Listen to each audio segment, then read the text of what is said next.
What's up, Legion of Sales? Glad you guys joined us today.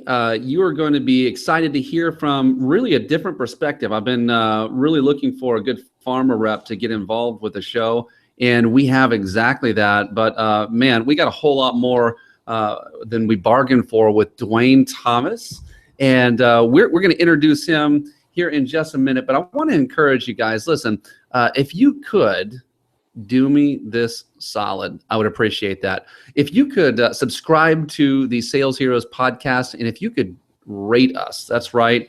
Just give us a rating on iTunes. And what that does is that makes us more available for more people that are out there.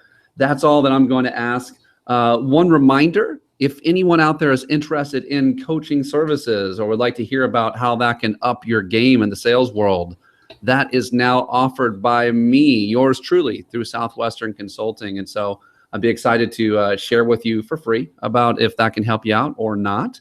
But anyway, without further ado, we have Dwayne Thomas of Horizon Pharma. Now, Dwayne is he's a father, he's a husband, he's got a lot of things going on, and I'll let him share about himself with you here. Dwayne, introduce yourself to the Sales Heroes audience.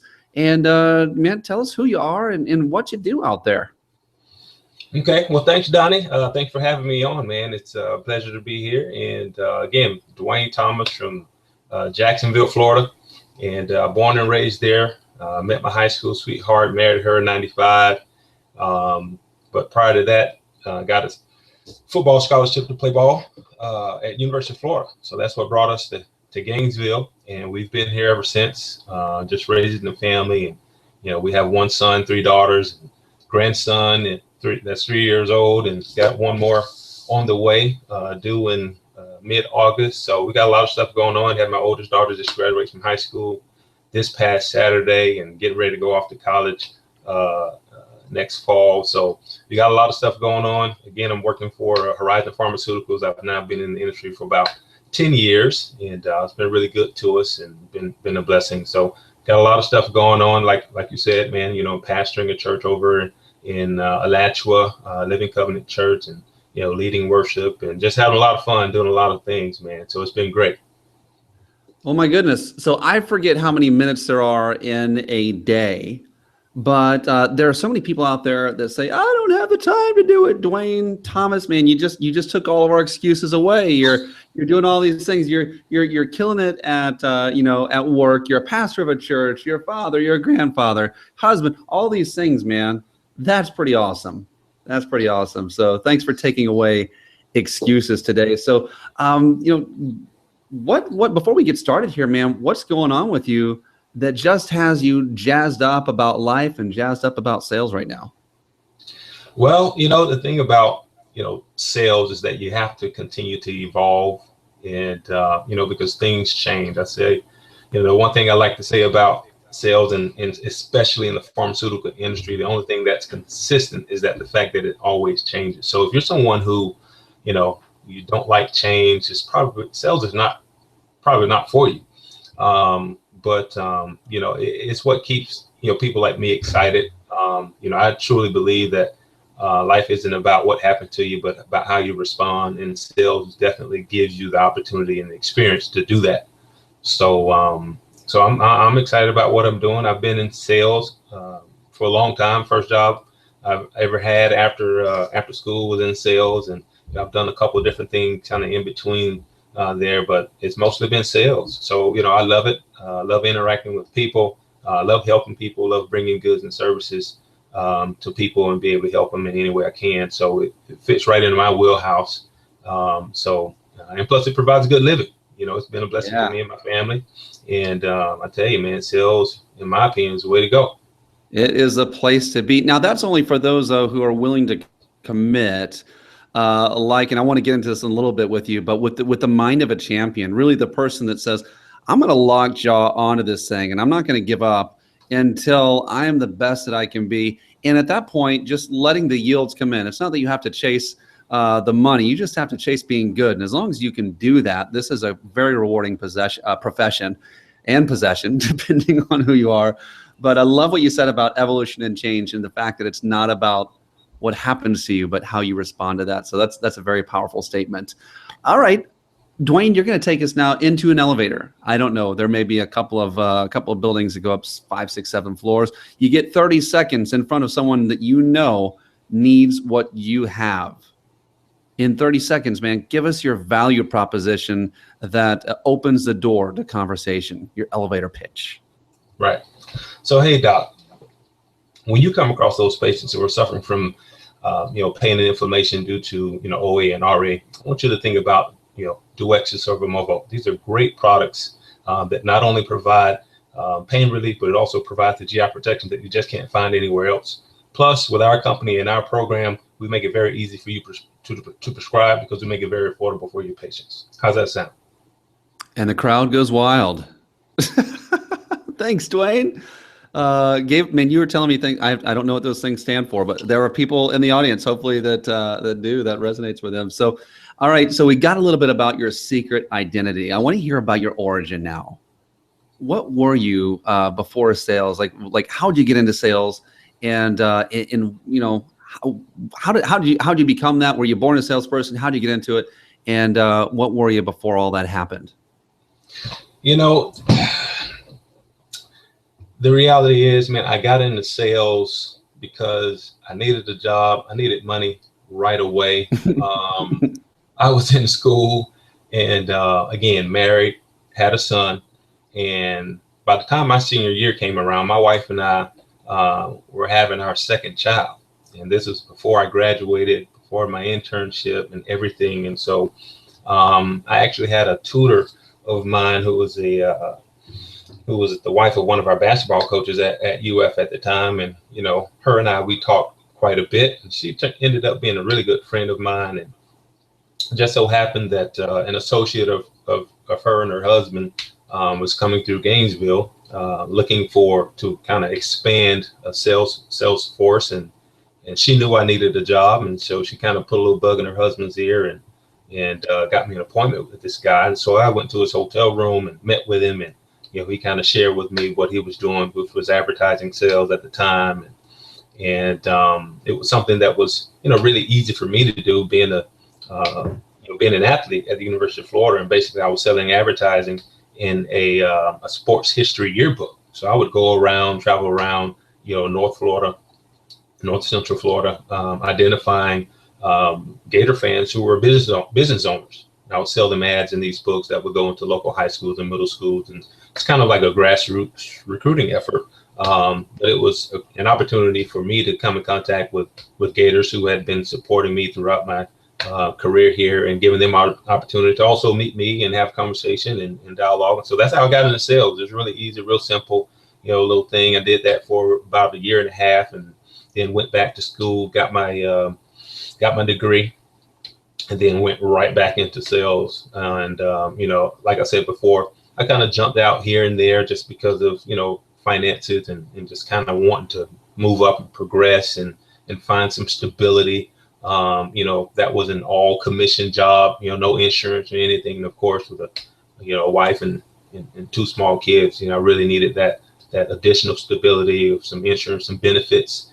And so, some doors were open for me, and I was able to transition out of sales for a little bit. But I got into pharmaceuticals because a friend of mine was in it, and her and her husband, and she came across a company in Takeda that she was co-promoting a product for. And she told me about the opportunity. I sent her my resume, and I ended up getting an interview with Takeda and got the job. And started out there, was there for about 4.5 years, won President's Club there once, and was just the beginning of a great career in the world of pharmaceutical sales. Love it. So we have the Gator Nation to thank for your entrance into the world of sales. Thank you, Gator Nation. And I love, like, you've actually shared. So both of those doors were open to you by people that you knew. And I've got to take a moment and just speak to you, sales heroes out there. You might be great, but man, your network is your net worth. Your network is your net worth. You really need to make sure you are ingrained with people who are important and influencers in society. And, it's not just that, it's about what they can do for you. Obviously, it's about what you can bring to the table as well, but get out there. And, that's where opportunity lives. So love that story. Thank you very much. Dwayne, take us to your superpower.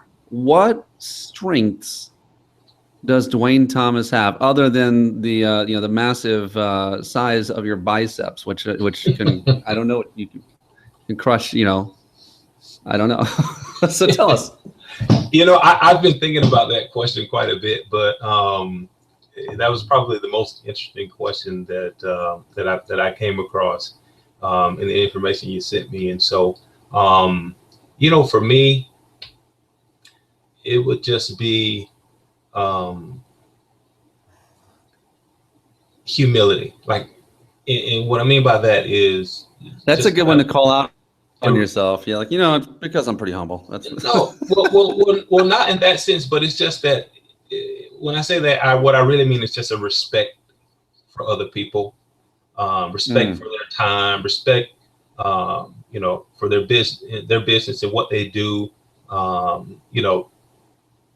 Taking the time to learn enough about them to identify their needs, their desires, and to cater to those things. In other words, not making my needs and desires number one, but putting their needs and desires before me enables me to serve them, in a way, and affords me the opportunity to serve them in a way that they could get the most benefit out of it. I think, before you can sell a product, you have to sell yourself. People really need to like you, because, you can have the best product in the world. But, if you're somebody who, they just don't like, they won't buy from you, And so that's just been my experience, my perspective. There's a lot of different perspectives out there. And that's the one that, for me, that just, I believe, just kind of sets me apart. I think being likable is important. Yet at the same time, you have to be productive. So there's obviously some elements to sales that you have to master and get really good at and be confident with. But for me, much of my success has been being humble enough to respect other people enough to put them first. Man, I love that, man. Just the idea of, even the fact that you're respecting others, what they do. Dan Pink calls this, if you have this, you're able to attune yourself and align yourself up with where other people are. It's almost like if you were a jet trying to land on an aircraft carrier, right? You got to know where that sucker is to be able to to hit the runway, and that's what you're doing. You're sizing those people up, and it's because of your care for them. You're able to calibrate what you're saying, and so I love that. Their needs first, man, and that is what sales heroes are about. And I chose this theme not only because I'm a geek, but because heroes put others first and the needs of others first. And when you're selling the right way, in a way that people will continue to buy, it's because you are putting them first. And, right. So I love that. And it's, from my perspective, the idea is that we serve because we're strong. And the reason, and what I always say is the reason we're made strong is so we can help those who are weak. And we're not doing it out of arrogance, but really it is out of that humility. So I love that. Love how you said that. So tell me, what do you think is the secret of sales? Well, like I said before, there's different, there's many elements to sales. You have a product or a service or whatever it is that you have that you're pitching. But, again, it's about identifying the needs. I mean, you can have the great product, but if you're not calling on the right people who have the potential to buy, the people who who are at least familiar with the market that you're in, and again, if you don't cater to those people, then you'll be hard pressed, because people can easily identify when you're just trying to sell them. And what I've found is that people like to buy, but they don't necessarily like to be sold. Yeah, and so, very true. So, sales can be a little tricky. There's some tricks to the trade that I think you have to learn, and to be very successful in sales. And and you see it across industries. These are things that that are very applicable, across the industry, regardless of what it is that you're selling. But I think the one element that a lot of people lack, and I tell you what, I've struggled with it, and I know everyone else, who's been in sales have struggled with it at one point or another. But you have to ask for business. I mean, it's really about the close. If you never close anybody, you can't expect to get anything. You have to become skilled at it, and there are ways to do it that are, non-threatening, that are not, overly aggressive. And you just have to become skilled in it, and you can't be an island unto yourself and think that you have the answers, to all the questions, or all the right ways of doing it. You have to network.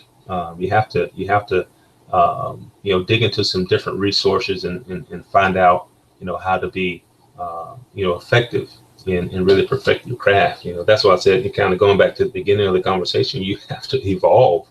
Yeah.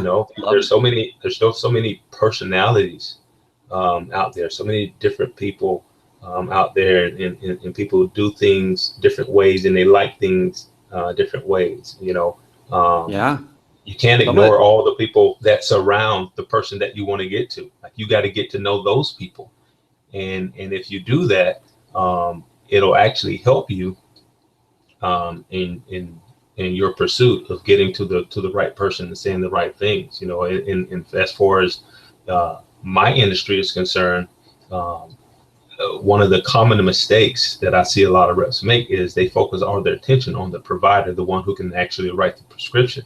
And what they end up doing is they pay no attention to the receptionist, they pay no attention to the medical assistant, they pay no attention to the office manager.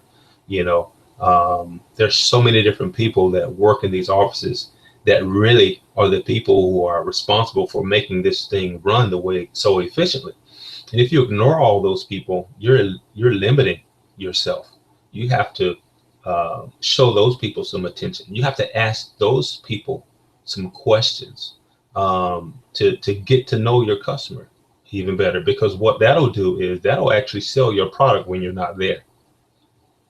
And so what I like to do is I consider that building a team in every office, building advocates, creating advocates in every office that I walk into, and that sustains your business. Love it. Yeah, Ann Walsh calls it, basically mobilizing a new sales force. So you're Exactly. creating your own salespeople. So I love that. And a couple of the other takeaways I've got is you got to ask for it. And really our conversations are framed by questions.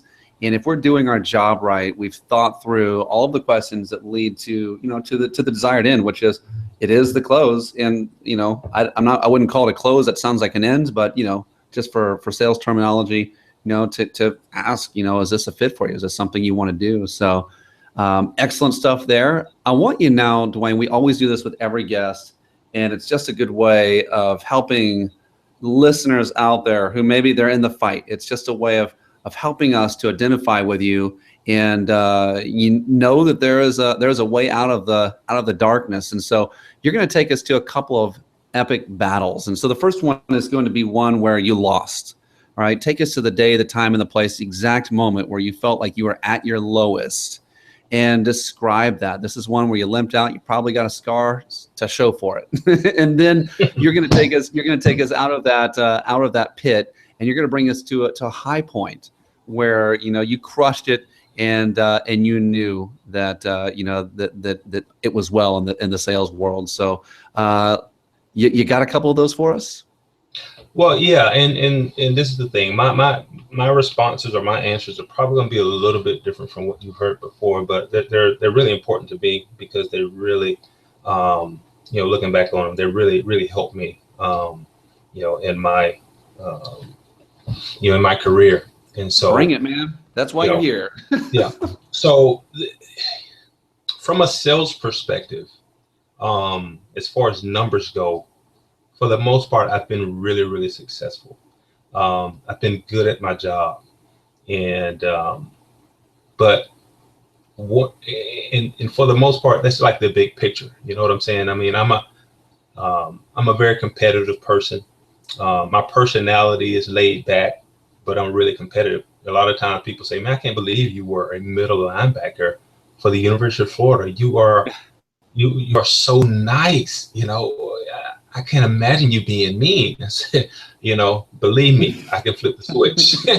I can flip the switch real easy, you know. And that's it's just me. And I've always been kind of laid back and kind of relaxed, but at the same time, very focused and very competitive with what I do. And so I just show it in different ways. And so I've taken that competitive nature and that winning attitude.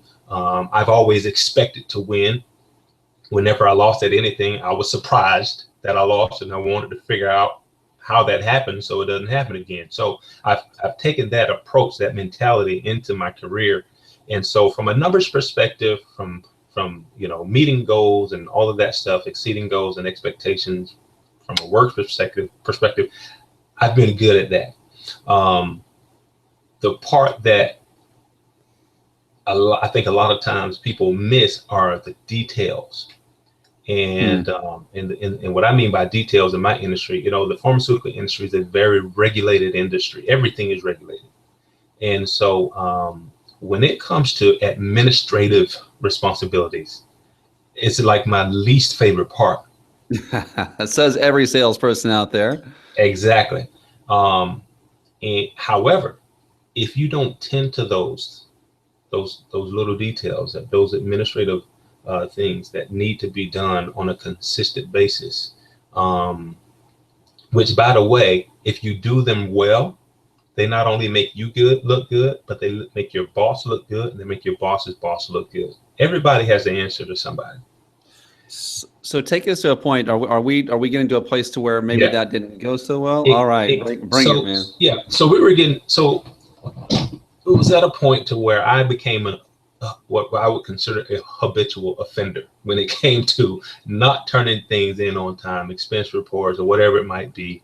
And it got to a point to where I got called into a meeting with a regional manager by my district manager, who took it very personally that I wasn't turning things in on time. It was making her look bad. It was making her late and turning things into her boss. And so I got called into this meeting, and basically I got called to the carpet, and you know, they acknowledged the fact that I was a good rep. I mean, you know, my numbers were good. I'm on track to do some really good things. But they said, I'd hate to see you throw it all the way for something as simple and easy as administrative responsibilities. You can literally lose your job over this. You can literally put a big damper on your career for this. And so it was a big time wake up call. So they said, what are you going to do about it? Can you fix this? And I said, yes. And so they said, okay, well, we need you to fix it. And so one of the things I did was I reached out to a colleague of mine. I told him, you know, what was going on. And I said, listen, I need your help with this. I said, this is what I need you to do. I didn't put any responsibility on him except for to hold me accountable. And it was really me holding myself accountable. So I said, listen, buddy, I need you to allow me to call you every day that we have something due, anything administrative that as a sales force that needs to be done. Allow me to call you and say, it's done. Let me do this for a month, just so that I can create the habit. And so I did that for about a month straight. Called him, you know, a couple of times a week. And he graciously answered the phone, said, hey man, it's done. He said, okay, good deal. That was it. That was all he had to do. But did this work? It worked. It worked. And after that, I won President's Club. Wow. And you know, I was obviously at that point my manager's, you know, favorite rep, and I still have really good relationships with her and that regional manager right now. But I'm telling you right now, they were my sales heroes then, and I always give them credit. You know, I tell that story every time I go on another interview. I've been on an interview. I've always shared that story because it really helped me turn the page. It really helped me, get to a level that I would not have reached if I had not done all those little things. Because what would have happened was it would have become a distraction.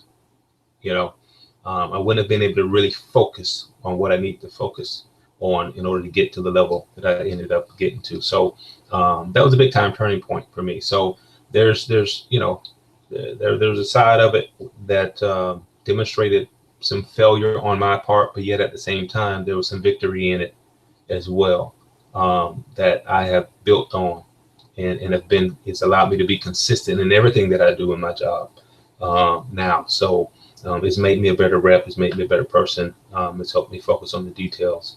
And so, Take care of the little things, guys. Thanks for sharing that, Dwayne. That is a little painful and humbling, right? Oh, but absolutely. It is those little things, and truthfully, when we don't do them, and we all have those little things that we try to creatively avoid. All right. Oh, no, I need to do this instead. What happens is that thing that you should be doing fills up bandwidth, and your brain is thinking about it. Your conscience feels bad about this thing that you're not doing, and you avoid it maybe and put it off for another day. But man, if you'll do, eat that frog, Brian Tracy. If you'll do what Brian Tracy said and eat that frog, and you basically, do that hard thing first. Have you ever heard of that? Eat that frog? He basically says, every morning if I wake up and I go and eat a frog, then nothing else throughout the rest of the day is ever going to be as bad as that. So it's going to be all uphill from there, and that's the analogy of doing the most difficult thing first. So, and for some of us, it is that paperwork. So, come on, guys, get on it. So we got to the place now. We thank you for taking us through those, through that's really powerful. All right. You've gotten to the place of, you've gone through your battles. You've overcome those battles. You've got, you've got the bronze statue made of you. I think they're going to put one right out there next to Spurrier, Werfel, and Tebow. Have they asked you about that yet, Dwayne? Is that no, okay? Not yet. So. But anyway, so in the realm of sales, we have this imaginary statue of Dwayne Thomas, and we're going to give advice now. You're the conquering hero. Now we're going to give advice to these young warriors who are learning the way into this world of sales. And so we'll ask a few questions here. So what do you see, Dwayne, in sales professionals that just it makes you want to throw up in your mouth? It's horrible. They're doing it wrong. What's going on? Who are these people and what are they doing? Well, this could probably be said for a generation right now, but just the entitlement mentality, the expectation to get everything for nothing. Wow. And, to walk into an office with that type of mindset just really puts a bad taste in people's mouths. You got to understand, in my profession, these providers have a lot on their plate, and we're coming into their offices. Usually, when they're in clinic, they have people all over the place. They're usually running behind. If you go in there being very demanding of their time, and not being aware of what's going on in the office. I really believe in, living to fight another day. You show up to a doctor's office and there's an ambulance in the parking lot, and the lights are going and paramedics are running into the office, and they're going in there to get a patient that just collapsed, or, something, weird has happened. That is not the time to go in there and try to demand the time of this provider and their staff. They have so much stuff going on at that moment. It's good to just not go in there. Maybe come back another day and say, man, I came by here the other day and man, it was crazy. I saw ambulance here and I was going to come in, but I said, no, this is just not the time. So yeah, so I would call in their minds. Oh my God, in their minds, it's like, man, you get it. Yeah. You want to set yourself apart. You have to be aware of what's going on. Doesn't mean that, you can't use those instances to your, to your advantage. I mean, I would definitely do that. That's why I said, hey, let them know, man, I showed up the other day and this was the scene.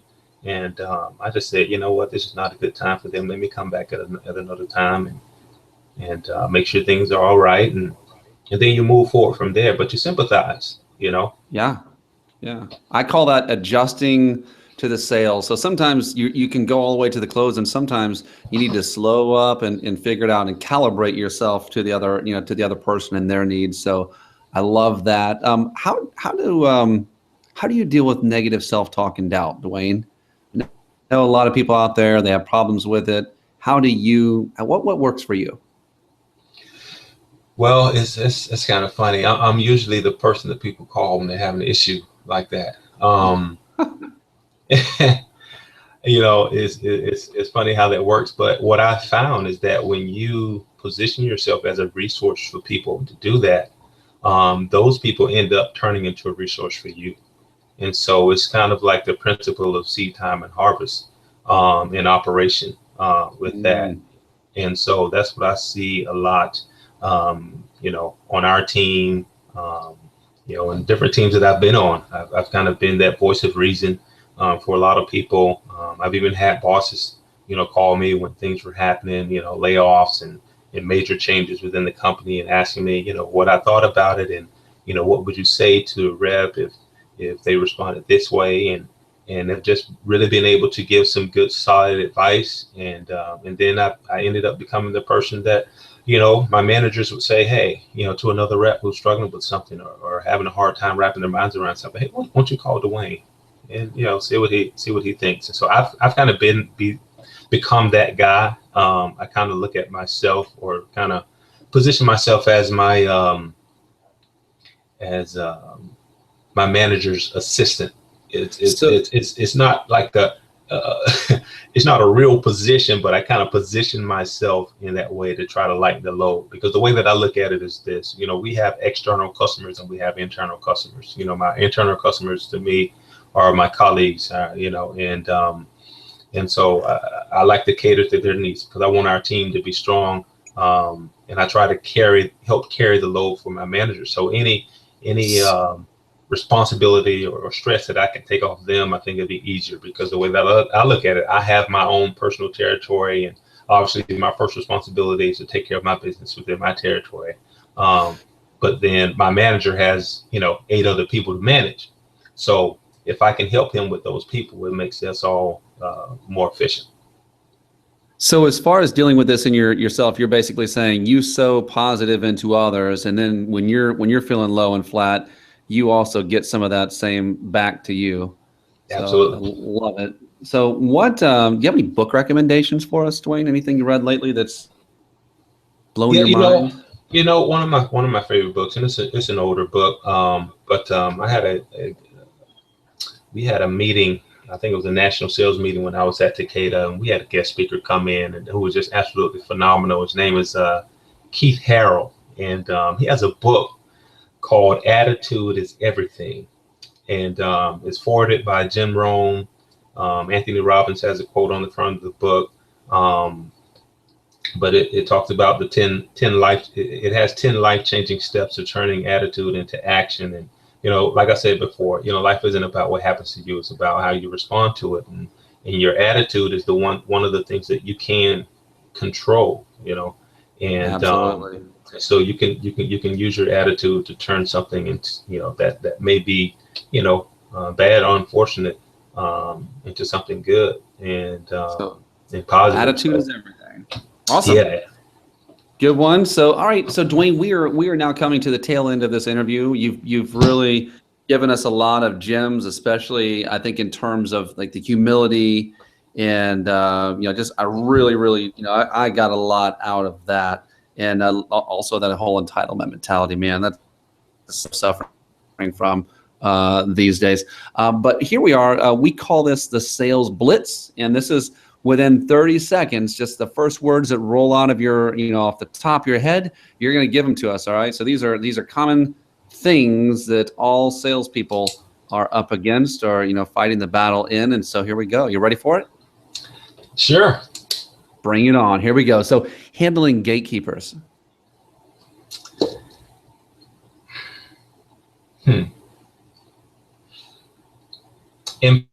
Empower. I would say you have to empower the gatekeeper. Empower them. Empower them. Yeah. Because a lot of people try to skirt around the gatekeeper. I like to compliment the gatekeeper. Make them aware that I understand that they kind of hold the keys. So I try to make sure that that I appease them in any way that I can. All right. Find out as much as I can about them. So I would say empower them. Empower them. All right. Moving on to the next one, building trust with buyers. Transparency.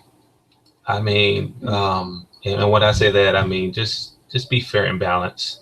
Don't try to pull wool over people's eyes. Eventually they'll discover it. They'll find out. Just be transparent. Give them, give them all the facts. Give them the truth. Be honest. It makes it easier for them. When you tell them something that they realize that you didn't have to tell them, it goes a long way. Love it. All right. Handling objections. Opportunity. Man, if somebody's got an objection, I look at it as opportunity.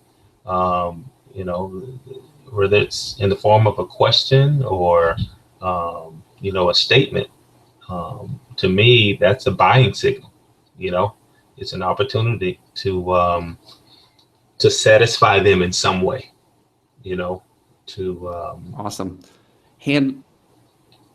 Go ahead. Handling rejection. I would say just persistence. Being persistent, is, some people might say, don't take no for an answer. No might be an answer, but typically when somebody says no, that's because they're looking at it.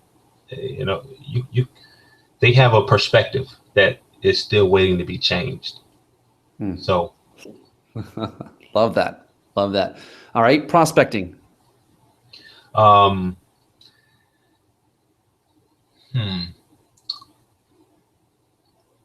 To me, that's pipeline. You got to keep your pipeline full. You got to always be looking for new business. In our industry, it's new business and it's a combination of new business and refills. And sometimes when people get successful, they start living off of refills. But eventually, you have to always keep something in the pipeline, identifying new business. So. And finally, closing the sale. Yeah. Closing the sale, I would say have fun. Have fun, man. I mean, love it. You gotta have fun. Yeah, I mean, you gotta have fun with your customers or your prospects, man. Life is serious enough. You can take your job serious, but don't take yourself too serious, man. Have fun with people. Be that person that they love to see coming through the door. Be that person that when they see you, they can take a deep breath and be like, wow, okay, I can have a real conversation now with somebody and not have to, put on this facade or be this act. You want to be genuine, but just, man, I would say just have fun, enjoy it, because when you go in there straight face and staunch, it kind of gives people a different feeling, a different vibe. And so I walk into a lot of offices and they call me Smiley, or some little nicknames that they've given me, and I accept them all as terms of endearment. Love it. So have fun. It humanizes you, right? Which that's what people want to buy from. Yeah. Like you said earlier, no one wants to be sold, but everyone likes to buy. So, Dwayne, tell us how people can reach you and give us any last words of encouragement and say goodbye, man. Yeah. So I can be reached at by email, d.b.thomas@hotmail.com, or by cell phone 352-283-9069. And sales heroes, sales pros, I would say this, man, just have fun at what you're doing. You got to make it worthwhile. We're going to have good days. You're going to have bad days. You're going to have days that are more productive than others. But man, keep a smile on your face. Be resilient. In our company, our theme for the year is be relentless. And that can mean a lot of different things. That doesn't necessarily mean be aggressive, but be relentless, man. Be persistent. But have fun, man. That's a part of the whole thing, man.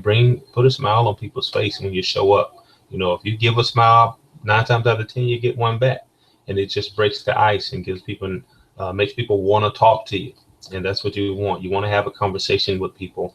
For me, in my sales experience, I'm a very conversational seller, and I think people like that. And so it's worked for me, and it's just one of the ways to be successful at it. So do what fits your personality, but do it well.